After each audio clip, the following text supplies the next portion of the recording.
Good evening, everyone. How's the sound? Thumbs up if you can hear. Excellent. All right.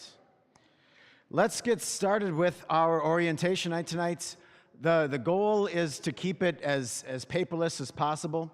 So on that set of 3 pieces of paper that you have, it's just a reminder of our school calendar, our uniforms, in case you haven't figured all that out. There are a couple of links that you might need to get to or might want to get to, and then some reminders about paperwork that could, dare I say should, be done by now. And you can just take a look through that and kind of make your own mental checklist of that. This evening, this is what we've got on our agenda. We're going to take a short time for devotion. Make sure you get to know our staff members. We're going to talk about our core values, which is a new and exciting thing for us, something that we're trying to do to lift each other up, to improve campus culture, and to help our students a little bit in the domain of social and emotional learning. We're going to talk about some of our policy highlights and changes, especially for those of you who are new. The biggest thing every year is making sure that we get cars safely in and out of the property at drop-off and pickup time. That is always thing number one on those policy things. There are a few other changes, tweaks to things where we're just always trying to refine and continually improve as a school. There are a few special programs that I want you all to know about. Then, if you've got questions, I want you to have a chance to ask those questions of me or of the person who can answer them. And then finally, we'll dismiss you to your classrooms to say hi to your teachers, to get any final questions asked before we start our school year on Wednesday, August 2nd, the earliest calendar date in my career yet. I am happy for it. I am thankful for it. Some of you have heard me say I'd rather be here than Disney, and that is still true. And it's not because I don't like Disney. Don't worry, I don't like Disney. But I really, really, really love to be here. So let's start with a brief devotion. This is from the book of Lamentations. It's written by a guy named Jeremiah. I like that name. He wrote at a terrible time. He wrote to his people when his people were afflicted and suffering and being carried off into captivity. It was terrible. And some of the things that he wrote reminded people that they deserve the wrath of God for their sins. But other things he wrote were times and places where he reminded people of God's mercy and love despite surroundings that seemed like maybe God wasn't paying attention. So this highlighted section here, I'll read to you. Remember my affliction and my wanderings, the wormwood and the gall. My soul continually remembers it and is bowed down within me. But this I call to mind, and therefore I have hope. The steadfast love of the Lord never ceases. His mercies never come to an end. They are new every morning. Great is your faithfulness. The Lord is my portion, says my soul. Therefore, I will hope in him. That idea of your mercies are new every morning. If you're like me, parents, I'm sure most of you are. You wake up in the morning and you love your kids. And you wake up the next morning and you love your kids. And you wake up the next morning and you love your kids. And yesterday, your kid did something naughty. And the day before that, your kid did something naughty. And the day before that, your kid did something naughty. And that picture of a parent who wakes up and loves his kid or loves her kid and wants to do anything for them, would move heaven and earth for them, is a picture of this idea of your mercies are new every morning. I don't wake up some morning and think, it's not really a Geneva day. No, it's always a Geneva day for me. It's always a Psy day for me. It's always a Gus day for me because those are my kids. In an even better way than that, every morning God's mercies are fresh and new. Our yesterday is gone. Our sin removed from us as far as the east is from the west. His readiness to help, to love, to support, to lift up, to save is there every single day. And if God's mercies are new every morning, if God's forgiveness is there for me every single day, then I'm enabled to give grace to the lives of those around me. And so I do have a power source to plug into to forgive my own 3 biological kids each day, to come to school with no prior record on my mind for any student, to always start each day with grace and mercy and love and peace, because that's what God has given me. What a joyful position to be in. I am forgiven, therefore I can forgive. I have been shown mercy by God, therefore I can show mercy to the world around me. I have been given a purpose in life, and therefore I get to act on it with joy. And so in that mindset, with this as something that we're focusing on, our theme for this year is Made New in Christ. Now, we'll see that in a handful of different ways. We'll see it in that idea of God's forgiveness and his mercy is new every single day. We'll see it as we point to baptism, where the old self is crucified with Christ, and a new person arises daily to live before God in righteousness and purity. We'll see it in the new calling that we have in our lives, the thing that we call our sanctified lives. We're made holy, we're made new to interact with the world around us. And then finally, we'll see it in the big picture, where Christ says, I will make all things new. The purpose of this is not just now. It's not just education for a little while. This purpose is eternal. If it wasn't eternal, I would be doing the wrong thing. I would be in the wrong business. God's purpose for us is eternal, and that's the final made new that we will have on our minds this year. So let's get into a few other important things. Staff introductions. This year, almost all of our staff are people that you could have met before last year. We have one brand new staff member. It's Miss Lindsay Tennell. She's right back there in the black dress. She's going to be teaching 7th and 8th grade English language arts. She will also probably be doing some tutoring. And so if that's a thing that your family is interested in, get a hold of me and we will figure out how those things can connect. Going around the rest of the room, Mrs. Schrader and Miss Van Orman are over there. They teach 3rd and 4th grade and 1st and 2nd grade. Mr. Pingle's over here. He teaches 5th and 6th grade. If you want to see what Miss Shelley and Miss Kim look like, you'll have to go see the 3 and 4-year-olds who are in their classrooms right now, so that it's a little bit calmer in here. So Miss Shelley teaches 4-year-olds and kindergarten, and Miss Kim teaches the 3-year-olds. Mrs. Rote is right back there, floral print waving by the pillar there. Miss Diana works in the front office. Get to know her. She can solve most of your problems. And I'm not just talking about school. She's awesome. Let's see here. We have a few Board of Ed members here. Michael Quintana and Michael Brzezinski are back over there, and Jacob Vitable is one of the 2 guys in a blue shirt back by that window there. It's good to know who your Board of Ed members are. Hopefully you don't have to complain to them, because then I'm in trouble. But if you do, God be praised. They're wise men who are willing to make this school run the best that it can.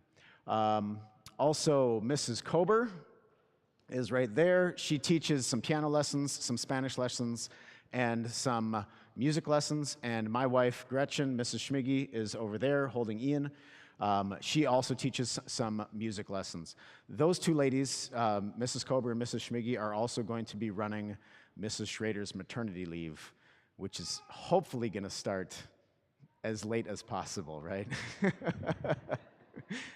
And that will have some other ramifications that we'll talk about later for those of you who are enrolled in music lessons.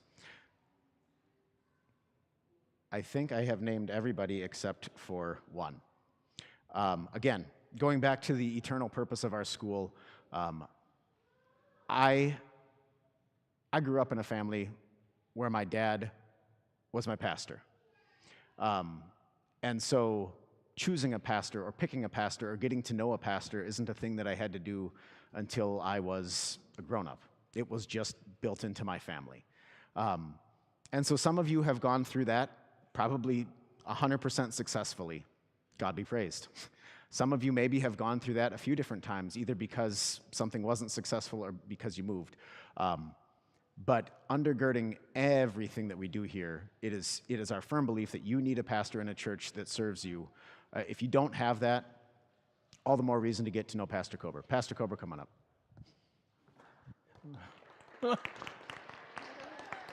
I got applause. Thank you, Mr. Schmiggy. You're here tonight because you care about your children, you love them, and what you're doing for them, and the path that you're taking with them, alongside them in their education is so important for their future and for all of their lives.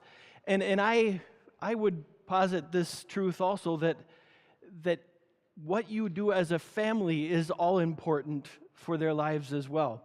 If you have a church of home of your own and you're attending that church and you have a pastor of your own and you know him or her, I am so glad to know that you're there in God's house and receiving ministry, being served by a pastor. If you're not, please don't think that I'm twisting anybody's arm here, but I just truly believe and know this to be true, that for you and for your children and for your families, this is all important, that you know who your Savior is and are being fed by His Word every day. And if you don't have a church home of your own, if you don't have a pastor of your own, I'd like you to consider me as an option and Sola Fide here as an option for you and for your family. You may come on a Sunday morning, and more than likely you will see faces that look like your own. But even if you don't, you'll see faces that will welcome you as one of their own, and you will feel welcome among us. I have a Bible information class we call the New Inquirers class that will be beginning a little later here as August begins. On the 17th of August, I am going to be gathering over in the Great Hall over there with a number of people to answer questions, to study some of the things that make us what we are as a Christian church and as a Lutheran church, what it is that makes us Lutherans, and what your children are going to be hearing throughout the year about their Savior and about God's Word.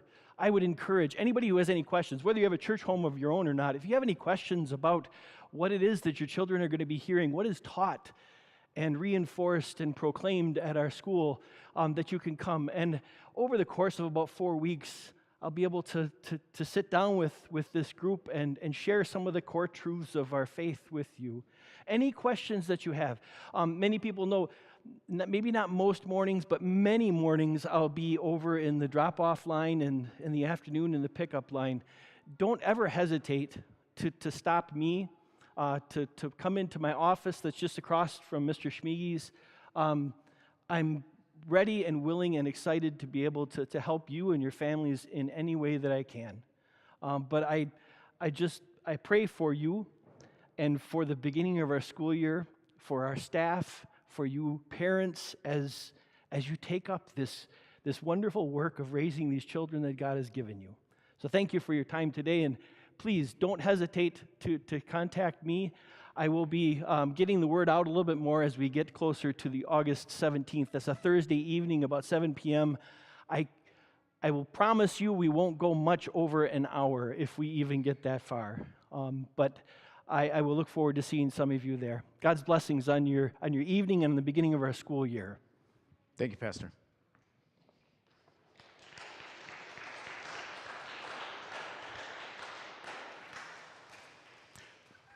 I'm most excited about this next part.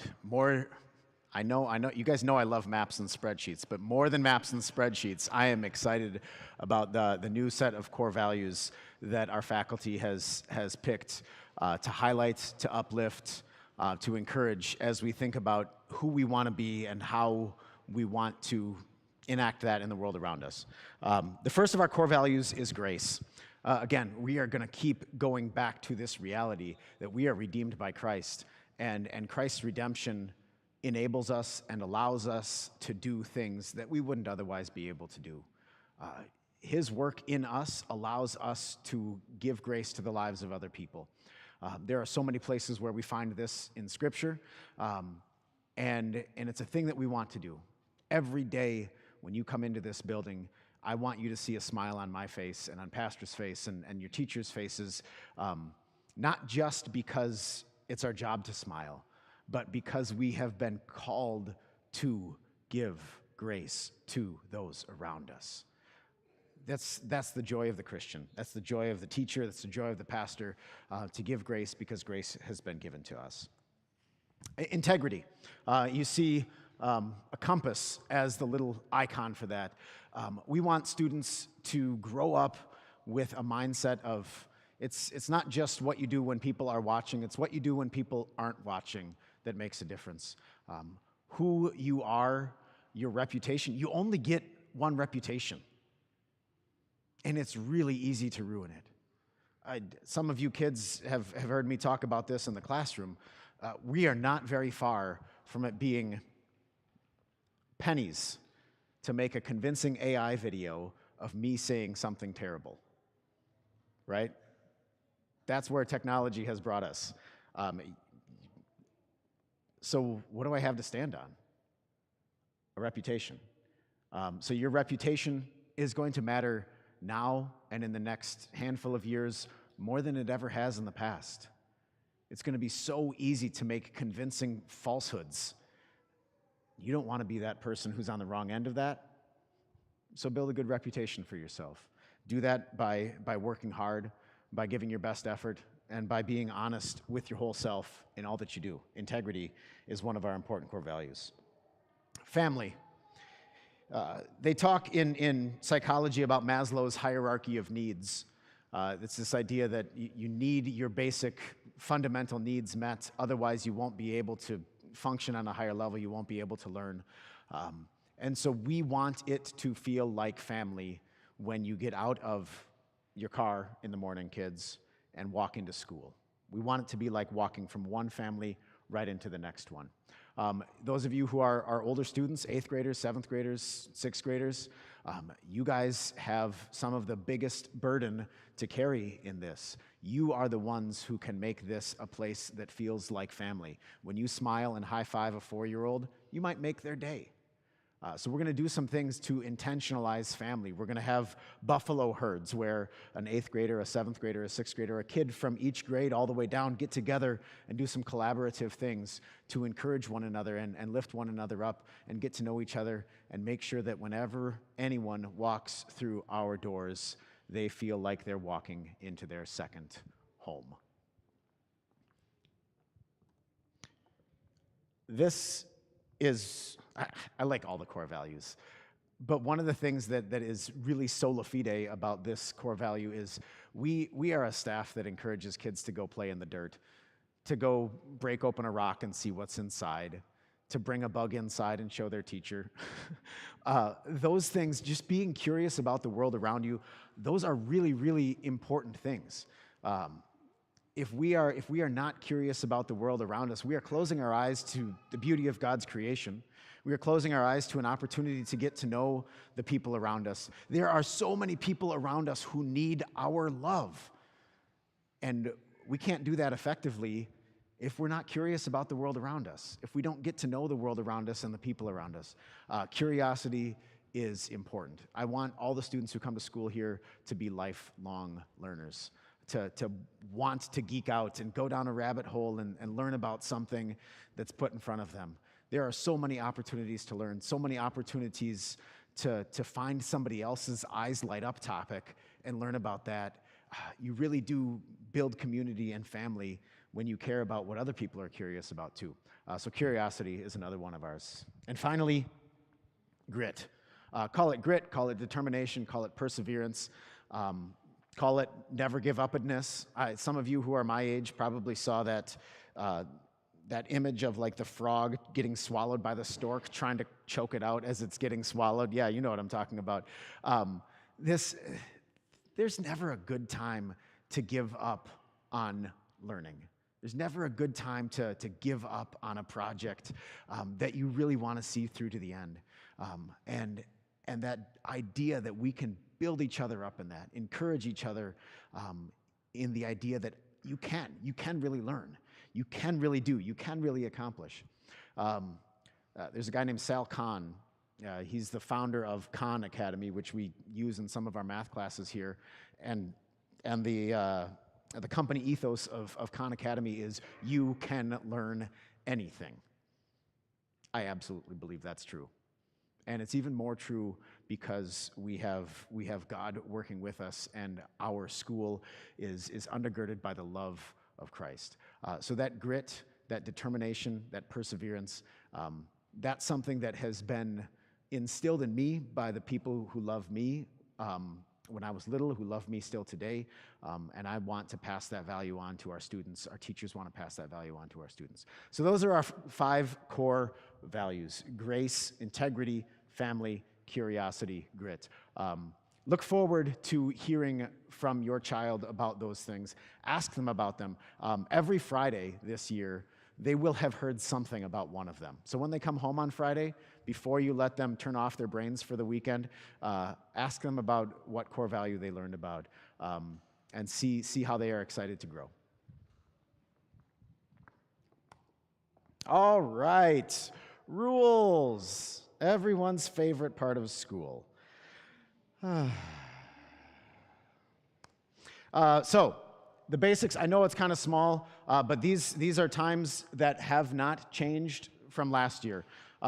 If you need before school care, by the way, I will have these as a PDF, and we'll have a recording of this that we'll just email out to everybody later on. So if there's something that you couldn't see on one of the slides or need to refer back to, I will email that out. Everybody will have access to this soon. So before care starts at 7 o'clock, 7:45 a.m. is the drop-off time that doesn't cost you anything extra. For 1st through 8th grade, school starts at 8:15. For the 3s, 4s, and 5s, it starts at 8:30. If you are a child enrolled in half-day school, your day ends at 12:30. The full school day ends at 3:30. 3:50 p.m. is when aftercare begins. So that means you have a 20-minute window to pick up your child at the end of the school day without it costing you extra. And then 6 p.m. is the end of aftercare. And just in case somebody hasn't heard it, all students bring their own lunches. We may have a pizza day here and there, but the plan, the norm, the everyday is all students bring their own lunches. Before care is not always used every day, so we don't always staff it every day. So if you plan on using before school care, please, please, please contact me. If you know a specific schedule of, I'm always going to use it these days of a week, we can plan for that. If you need to use it just one day, call me the night before or the afternoon before or whatever it is, so I can make sure that somebody is looking for you in the morning. There's going to be someone here. It's just whether they're looking for you or not. And that, I know that can make, like 3 minutes sometimes, can make all the difference between a 50-minute commute and an 80-minute commute. So let me know the night before so that we can have eyes up for you as you're coming in. Aftercare, we are moving the home location of aftercare to the Great Hall. So most nights it's going to be settled in the Great Hall. The fee structure is up there. $2 if you're here by 4 o'clock. So if you're 10 minutes late, it's just a $2 late fee, basically. Once you get past 4 o'clock, we've probably given your child a snack, so we need to take a little bit more of your money to pay for the snack. And then the normal fee is just $15 a day for aftercare. Tardies in the morning, if you're late, we have a 5 tardies policy before your kid has to serve some time at recess. We have found that this is the most effective because then if kids are perpetually late, they say, "Mom, I don't want to miss recess tomorrow. Can you wake me up early?"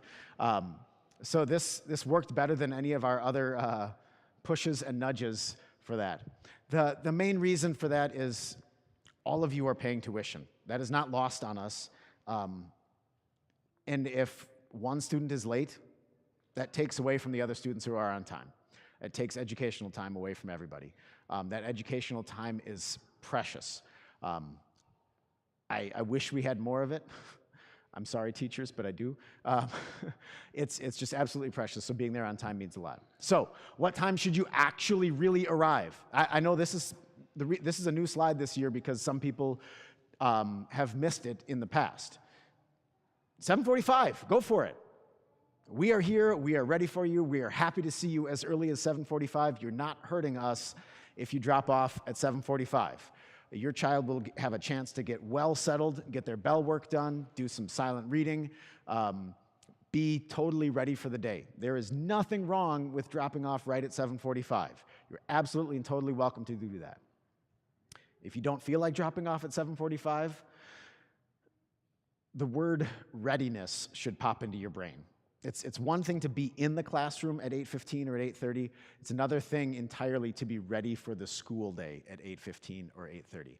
8:15 is when 1st through 8th grade start their actual lessons, not 8:15 plus a few minutes. So we encourage you to be here in time to be ready for class. Ms. Kim, who teaches the 3-year-olds, said, hey, if you have a 3-year-old, please drop them off by 8:15, because then part of their normal routine can be putting away their own backpack, washing their own hands, doing their toilet routine and other things that they should do before the day. All of that, for those of you who have 3-year-olds, that is really important learning for them to develop some of those important independent skills. And if you can build in the time for your child to do that and not have to hurry, that's really good. And the definition of tardy, if you come in on 2 wheels and your child makes it through the school door and then it clicks over to 8:16, that's still a tardy. In the classroom by 8:15 is the definition of tardy or not tardy. Just to be clear on how we are defining that, so you know how that's being defined. And crucially, when you get to that 4th one, kids, and you have to tell your mom, get me up earlier so I don't miss some recess tomorrow.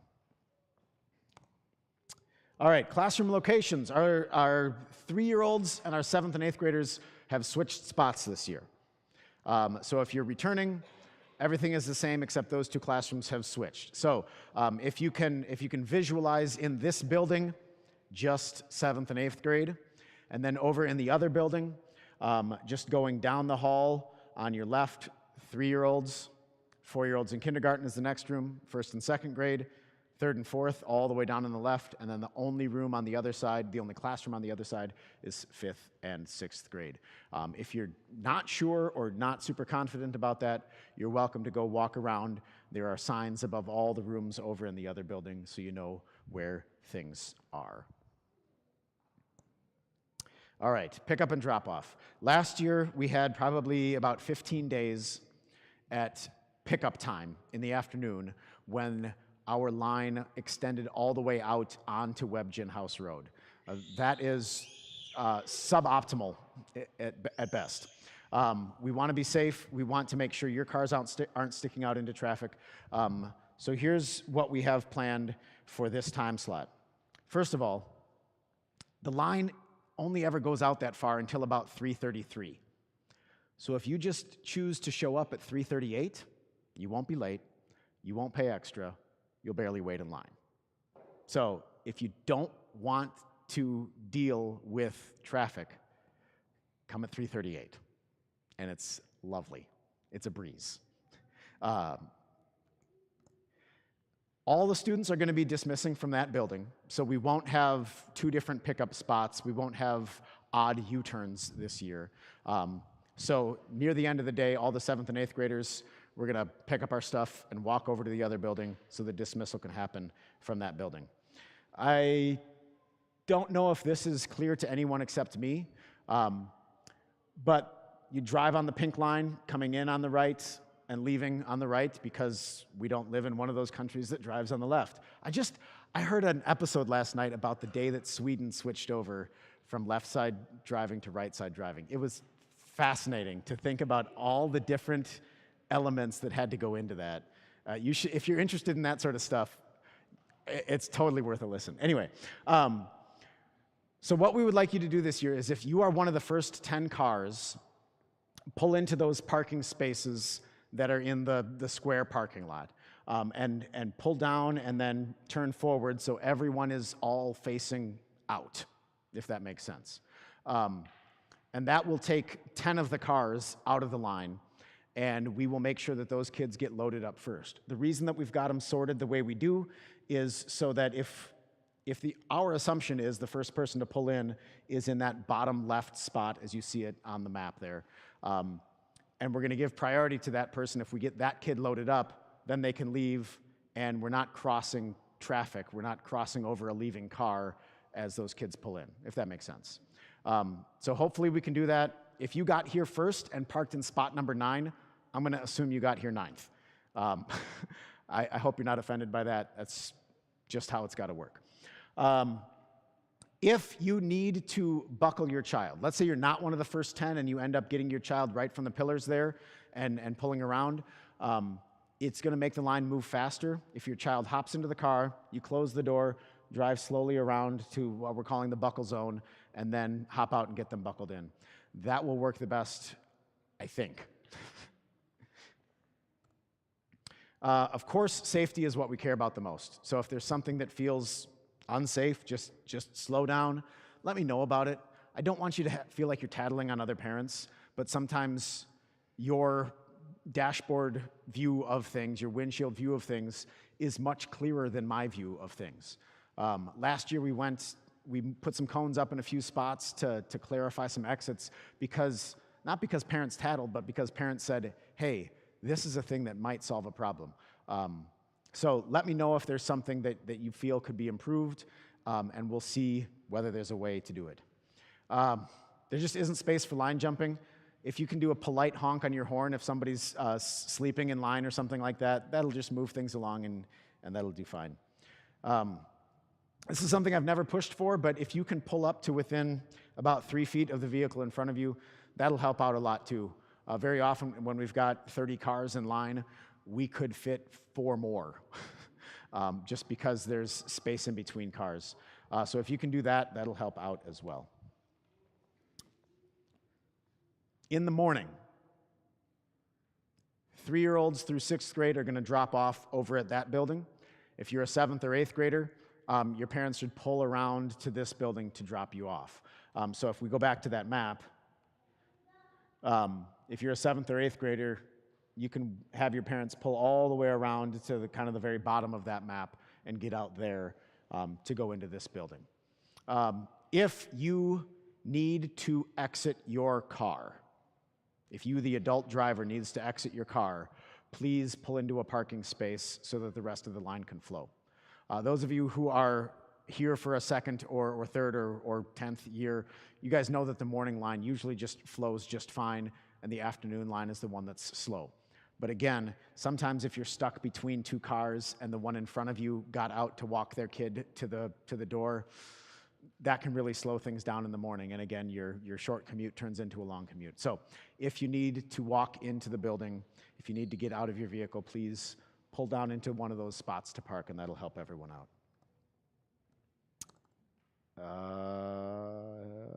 Yeah. Okay. Half-day students, they're all going to be dismissed from that building this year. Again, those of you who were here last year, we had a few different locations. All of those things were good and in their time, but this day all the half-day students are dismissing from that building. But we will have chains and cones across the parking lot so that it's really hard for a car to get up close to that door. It's going to be that way at 12:45 because we do not have the slowest FedEx driver. We just don't want him anywhere near the door where he can drive too fast when kids might be walking out. So you'll have to walk a little bit at 12:45. If it's a really rainy day, we might pull those cones away so that you can get in there and avoid the rain. Hopefully that makes sense. Oh, yeah. So just reiterating, if you need to get out of the car, you should park in a parking spot that's not the line. And if you're one of the first 10, you should automatically go to those parking spots where we will get the kids out to you first to clear a little bit of space in the line. We are going to give you numbered car tags on the first day of school. That's just going to help us identify who you are at a distance. Some of us get to know faces really quickly and know which kid goes there. Some of us don't. So please don't be offended if one of us doesn't recognize your face and says, hey, can you show me your ID because I don't want anyone to be kidnapped. that's one of the things that we do while we're getting to know people is just ask for an ID.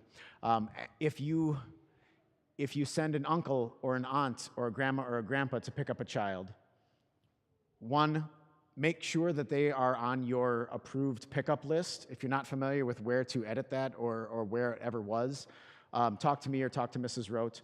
It should have been in your enrollment paperwork that you filled that out. But if somebody new is in town and you need to let us know, just text me or leave a message with Miss Diana so that we know to expect somebody else. And do us the favor of telling them to be ready to show their license so we know that they are the person that you said was going to pick them up. You don't want your child going home with the wrong person. I don't want your child going home with the wrong person. So that's important to us because we know it's important to you. All right, communication matters a lot. Hopefully, you got a text message from me through the Remind platform today. If you did not get a text message from me through the Remind platform today, I want you to get out your phone right now and sign up by sending @SolaFi to 81010. If Grandma and Grandpa would be better off if they got all these texts, they can do the same thing. If you've got an aunt or an uncle, if anybody in your life needs to know what is going on at Sola Fide, this is where most of the announcements are going to come out. It's the fastest way for me to know that people have actually gotten the information. And again, those of you who have been here before, you know we're not going to spam you with loads of texts. But if there's something you need to know, it's going to come there first, email second. Okay?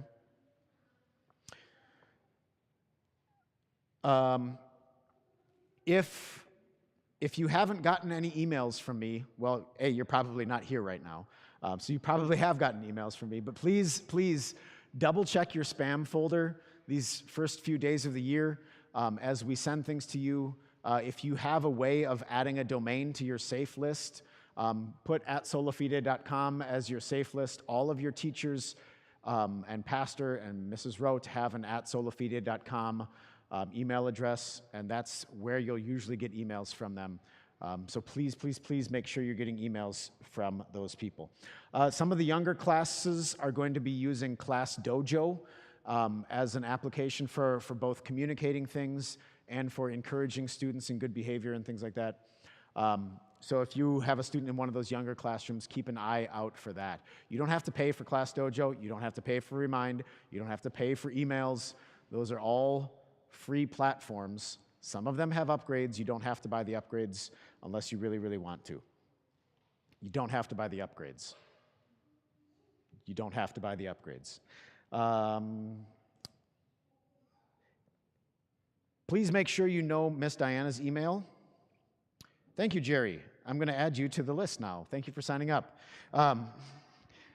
Especially if you're new, get to know Miss Diana. See, I just approved Jerry, just like that. He's on the Remind list now. If you're new, get to know Miss Diana. That's her email, diana.rote@solafide.com. Rote is pronounced like the past tense of right, just in case you were wondering. Ask her about her kids. Ask her about the Stripers. She lives right above the stadium and gets to see those baby ball players pretty regularly. She's a wonderful person. Get to know her. She can make your day so much better. Just again, @SolaFi, 81010. And if anybody in your family wants to be added to the regular distribution email list, send an email to school@solafide.com. I promise you school is way easier to spell than my name. So just send it to that one, and it'll get to me. All right. Just briefly, again, we love it when kids play in the mud. If it's a little rainy outside, we'll still probably go outside to recess. If you have a youngster, they might want to bring rain boots to school. For that purpose, we have a huge stash of spare uniforms, but it's not infinite. So if your kid ends up needing to borrow one of those, please try and launder it and bring it and send it back like in a Kroger bag or something like that, so that we can look for it and put it back in our stash of spare uniforms. If you haven't bought enough uniform pieces yet and you want to get some used uniforms from last year. We have kind of our own mini Goodwill up there, either at the top of the stairs or in the Great Hall. You can make a small donation and grab some extra uniform pieces if there are some in your child's size. And then when your kid grows out of them, or when your youngest kid grows out of them, we'd be happy for those donations, because then some kid who falls in a mud puddle during a wonderful recess can have a dry rest of the day instead of a soggy rest of the day. We don't love it when kids find ways to sidestep the dress code. So please, please, please encourage your kids. It's part of acting like a family. It's part of acting with integrity. That we commit to this. Do we have to have uniforms? No. Do we? Yes. So let's do them well. Let's do them the best that we can. Encourage your child. And if your child decides to not wear the right uniform, we'll let them borrow from our stash of spares. And you get to launder them and send them back in a Kroger bag. How lovely. We love recess. Some of you may or may not realize that even our 7th and 8th graders have recess. So wear clothes that are recess ready. It's uniform, but still plan to be recess ready, especially shoes. Don't bring 7 pairs of shoes to school. And if you're wearing Crocs to school and you need to change, I know Crocs are popular these days, but if we sweep up your giblets or whatever they're called, we're just going to throw them in the trash. So please, please do not expect us to find your missing giblets. But just be ready for the weather. If it's cold, we'll still go outside. If it's a little bit wet, we might still go outside. If it's really hot, we'll go outside and we'll make sure kids get a drink and cool down and get back to learning. There is so much brain-based research on the benefit of recess. I think you all should talk to your boss when you go to work tomorrow and tell them that adult recess is missing from your life. You will be right, and when your boss says no, he will be objectively wrong based on science, but at least you'll have asked. Cell phones. If your student is going to bring a cell phone to school, and we are including Apple Watch or smartwatch or watch that can text in the category of cell phone, just in case there's any confusion about that. Inform your child's teacher in writing. That can be email counts as writing. It doesn't have to be pen and paper. And we're going to expect that they're turned off and put in a designated location. Technology is great until it's not. In a bunch of years of having technology gradually work its way into our classrooms, this is what we have continually kind of settled on, is we're going to keep them out of most of the learning. If a child wants to text you during the middle of the school day, and they do, hopefully it's because the teacher said, go ahead, use your phone to text your mom. Sometimes that's the right thing. Other times, that doesn't make sense for the context.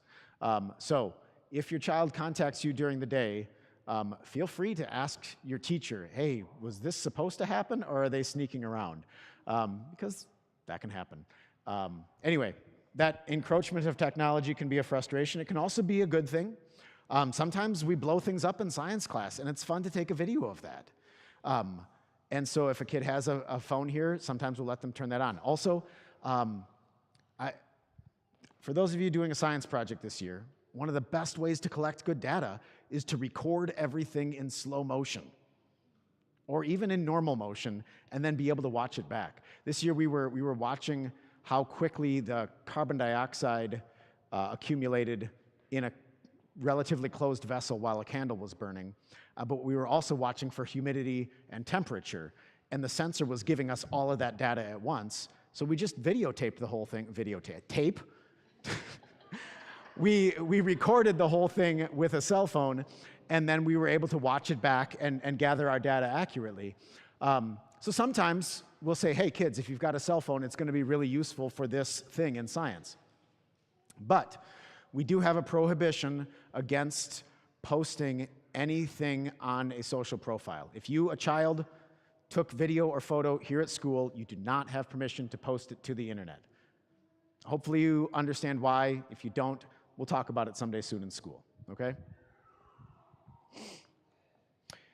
One of the things that's going to be a little bit different this year is we are going to work toward not giving out tons of plasticware and ketchup bottles and things like that at lunch.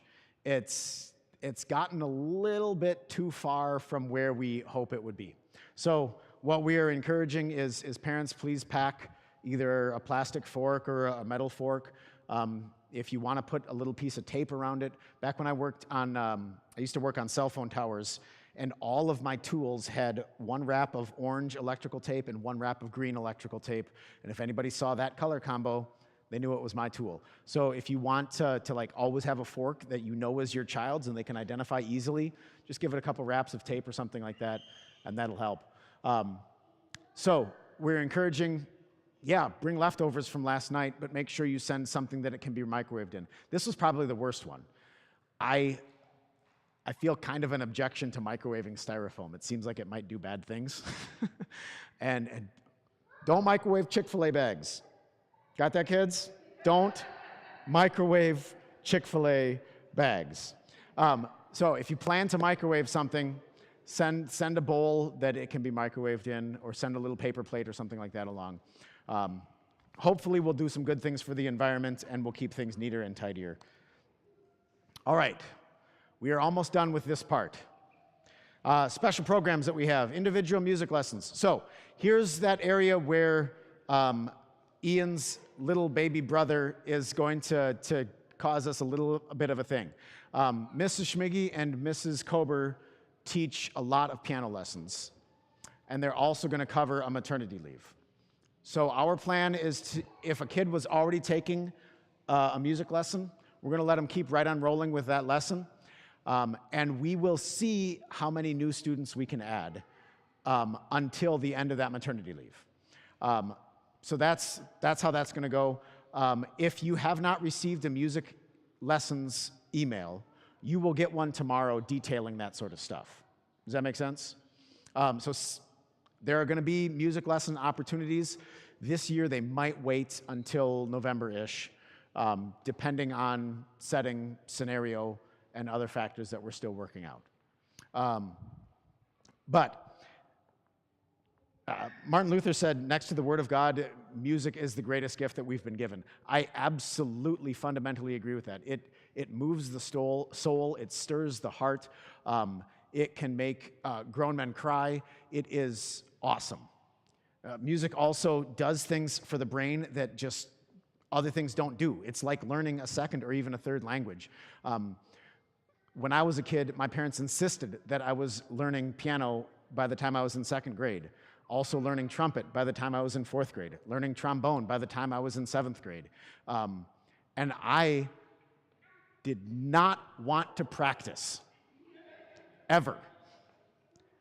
But my mom made me practice.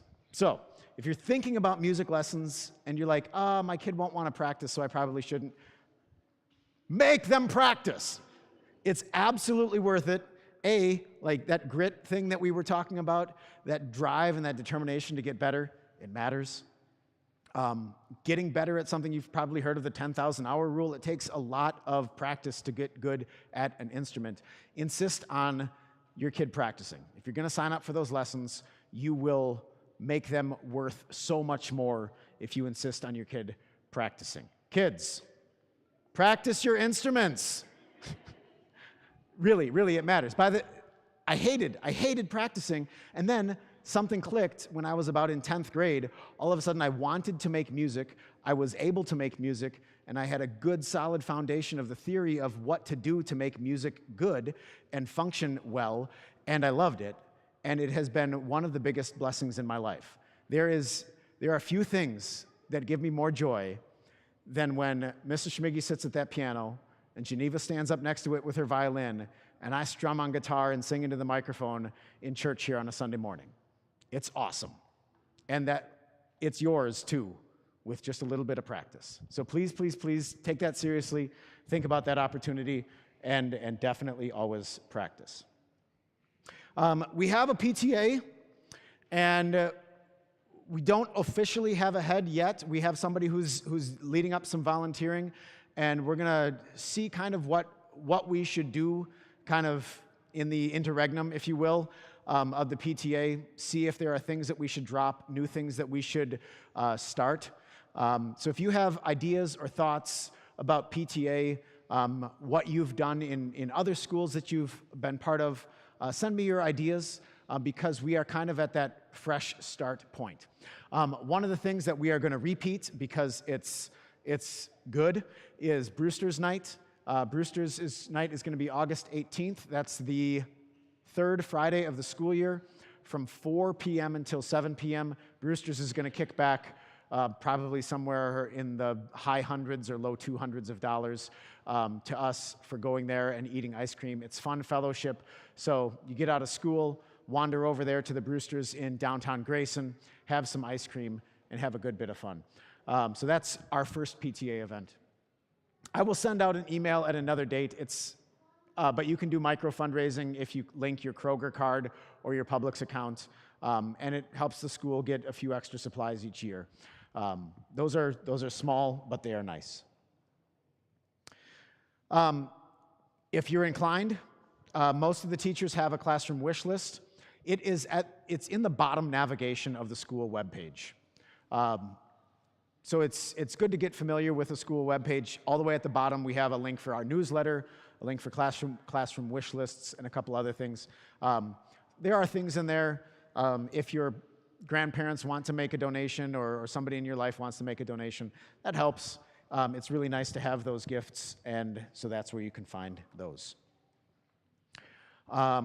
Stay and Play is another, we'll call it special program. Every now and then on a Friday afternoon, we invite families to just come for regular pickup time, but park their cars and everybody head over to the playground.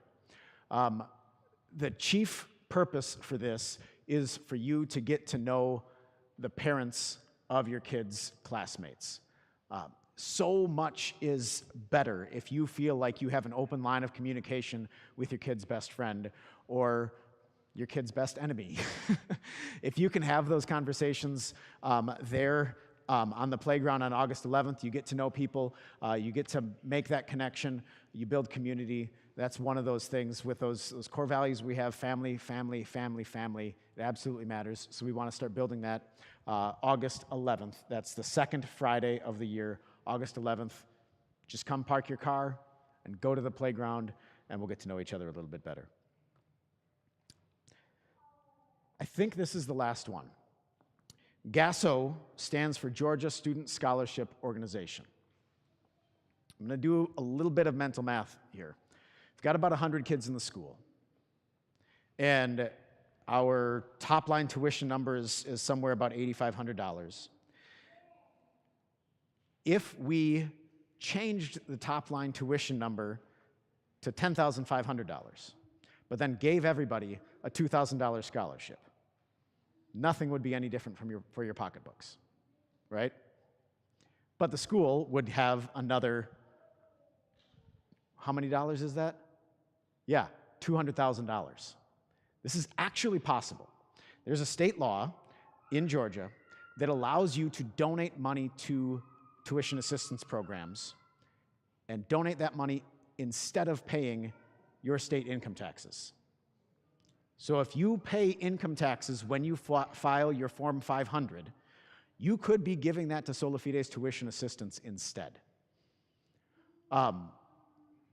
You can probably do the math. You know that there are some families here who can't afford $8,000 for a school year, and so they're already on tuition assistance, and that helps that program. We don't have any wild plans to drastically shift how much anybody pays, but we can kind of level off the increase of tuition. We have consistently had tuition grow at a slower rate than inflation over the past handful of years. And part of that is cutting things fine, being really careful in the way that we do things, but part of that is this GASO program, which helps us fund some of our unfunded liabilities. So, if it sounds like a good idea that you could skip out on paying your state income taxes and instead give money to Sola Fide to improve the bottom line, to give opportunities for kids to attend here who otherwise might not be able to afford it, look into this program. I will send some separate emails because I know you're kind of drinking from a fire hose tonight. But this is a really, really valuable program. In just the last year, it contributed an extra, I think, $40,000 to Sola Fide's bottom line. And that makes us a healthier organization. And again, that's $40,000 that we didn't have to raise tuition across the board for everybody because that money was coming in. So if you pay taxes on your Form 500, talk to me about how you can move that money in a totally legal but seemingly too good to be true way. I've done this for a few years now, and the way it works is I had to set the money aside ahead of time, but now every year I just recycle the same money into the program, and it really, really, really works. I have had the ability now over the past few years to give about $3,000 to Sola Fide, and it costs me nothing. Literally nothing. It's just $3,000 that I didn't have to pay to the state of Georgia for income taxes instead. It works that well. It's that smooth. Come talk to me about it so that you can learn how to leverage that state law for the good of our school. All right. I do not have a microphone to hand to you if you have questions. But if there is a question that you are willing to have other people hear and you need to get it answered right now, please raise your hand and we'll try and get those answered. If you have a question that you would rather ask me in private, I will be milling about as different people are meeting their teachers and seeing their classrooms.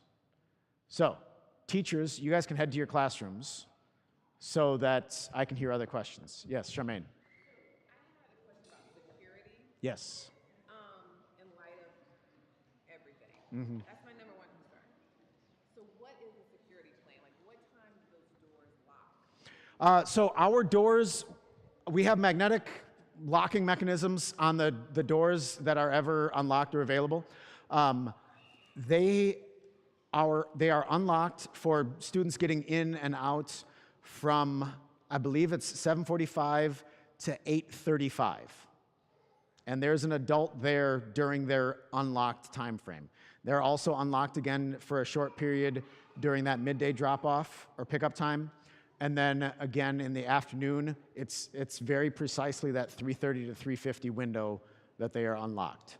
So if you come to a door and it's outside of that time and it's unlocked, text me because either I have to call a technician or get up on a ladder and tighten a screw or go into the user interface and fix something. Does that make sense? We actually, last week, finally tied them all in. There are 4 new security cameras on the outside of that building. And for the first couple days, I couldn't get the alerts turned off correctly. So it was like I was getting a text every time a squirrel ran by. But that's new. Those are in place. Those have a pretty wide view of things around the building. We have a couple more locations where we might install them depending on whether we feel like we have good visibility on different things. Thank you for asking. So the security camera covers the street out there? It does not go all the way out to the street.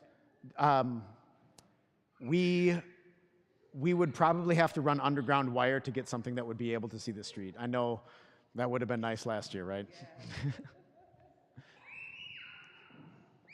Yeah. You mentioned regardless of the weather, they're going outside.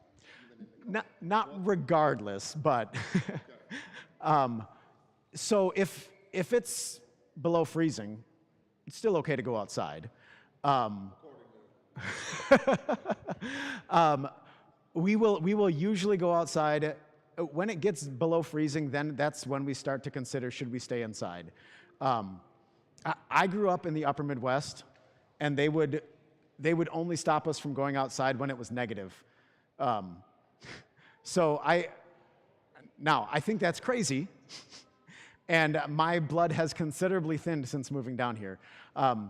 But if it's like in the low 40s, we're definitely going outside because the benefits outweigh the risks. If you're concerned about that, text your teacher, because that's going to be the person who has final say on a given day about whether they're going outside. And like, I don't know, it's not easy to get winter hats around here. They're not as common as they are up north. But just be ready for that for a couple days in December and January.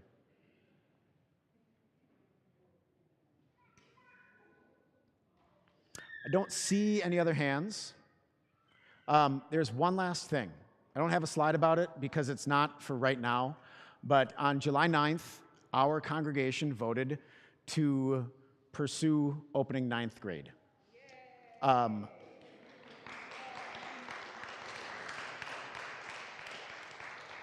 And the target start date for that is about this day 1 year from now.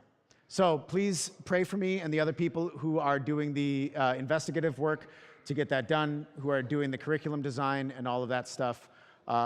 Pray for the people who are going to be the early adopters of that program. And thank God that this church has responded in such a way to support that ministry going forward. I am excited to get to know all of you a little bit better as the year goes on.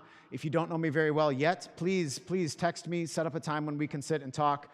We can have coffee in my office or something like that. And I love this.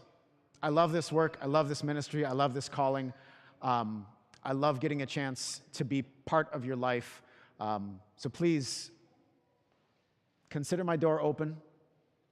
Expect me to respond if you text or email, because I care about you.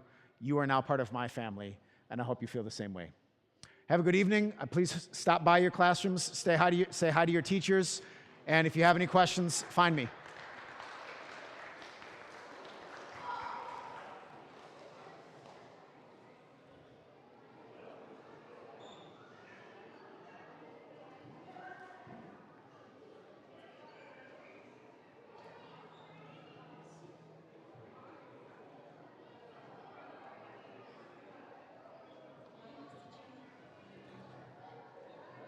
I'm just turning off the recording. Just a second. Go ahead. Oh, I'm sorry. Yeah. I don't have a voice that makes sense. to me That's to raise okay. my hand. One thing that I would suggest is probably like a partnering system with new parents, with old parents. Like how you helped that one lady this afternoon. I wish I had that when I first started because I was Right.